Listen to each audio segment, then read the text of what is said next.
À quoi ça sert? Ça veut dire quoi ça? Pourquoi c'est comme ça? C'est où? C'est qui lui? Un jour, une question. Que se passe-t-il en Turquie?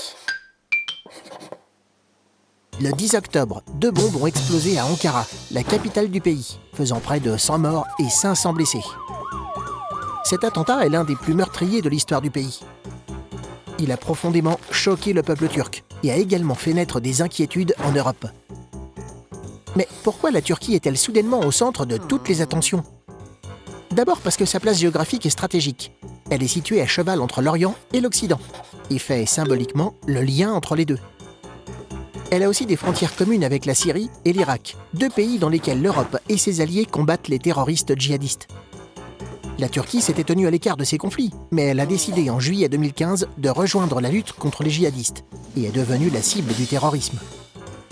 Allié indispensable pour l'Europe, la Turquie est le pays le plus stable de cette partie du Proche-Orient.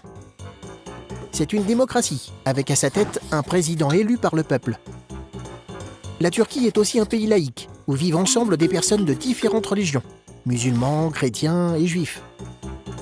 Et surtout, elle accueille les millions de réfugiés syriens fuyant leur pays en guerre.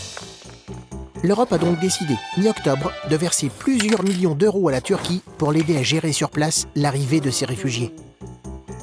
Depuis 2011, plus de 2 millions de Syriens ont déjà trouvé refuge en Turquie. C'est plus que dans n'importe quel autre pays du monde. Tu te poses des questions?